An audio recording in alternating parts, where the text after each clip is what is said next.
Mga everyday na gawain ko bilang isang nanay, asawa at content creator. Hello mga marites! Lang araw na nga akong nagkikrave ng paan ng manok, kaya nung bumili yung asawa ko, maaga pa lang lininis ko na tong mga to. Hay, grabe, napakasarap nitong paan ng manok, lalo na pag sobrang lambot ng pagkakaluto nito at umihiwalay na yung buto sa laman. Medyo maproseso nga lang yung paglilinis nito at pagkakainin mo, mas marami parugo yung buto sa laman. Meron nga ako napanood na ito daw mga paa ng manok ay nakaka-fresh at nakakaganda. Ay, Diyos ko, saan mo naman napanood yan, te?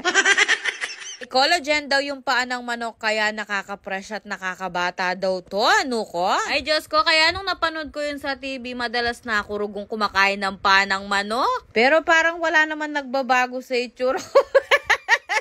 Ay, nuko, parang nagmukha pa nga akong paa, Diyos ko. Kaya minsan ayoko nang nagpapaniwala sa mga napapanood ko.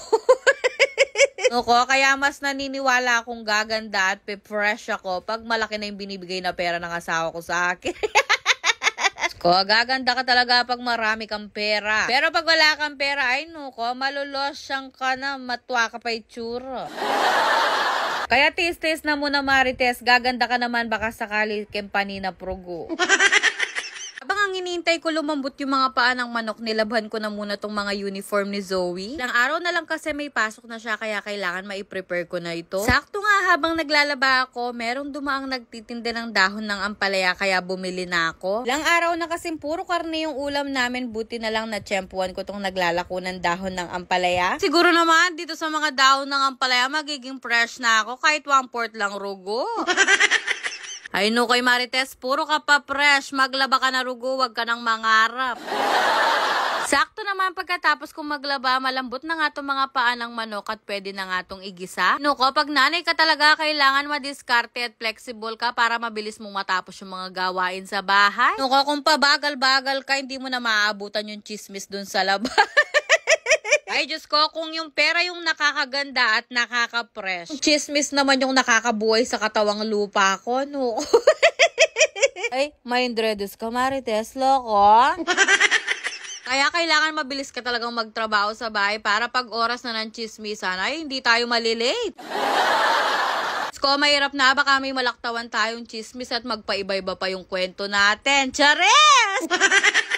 Ay, joke lang. Baka may issue na naman tayo. May iwas na ako sa ganyan. Matanda na ako, May anak at asawa na pa naman ako. Baka mabarangay pa ako, rugo.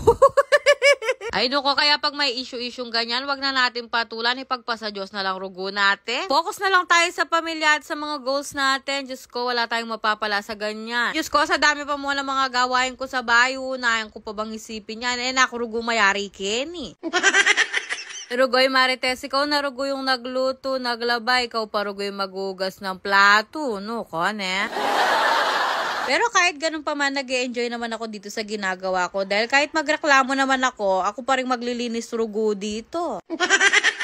Habang naglilinis ako, nagpunta dito yung kapatid ng asawa ko at pinapabihis niya si Zoe at papasyal daw silang dalawa. Ay tamang-tama nga at napakarami ko pang ginagawa dito sa bahay, kaya binihisan ko na siya agad. Pag alis nga nila, mabilis ko nang ginawa itong mga gawain kong bahay para matapos ko agad. Dahil pag nandito na yung anak ko, wala akong matatapos rugo. Ay panigurado, guguluhin niya lang ako at hindi ko matatapos agad itong mga gawain ko. Kaya habang wala siya, talaga namang nanamantala na ako at lininis ko na yung mga dapat linisan. Ay todo, linis pa mo ako dyan, pero pag dumating na naman yung magama ko nito, kakalatin lang nila ulit turugo. Finally, masarap na naman sa mata tong bahay namin. Katapos ko nga naglinis, ay fresh na ulit ang Disney Muchacha.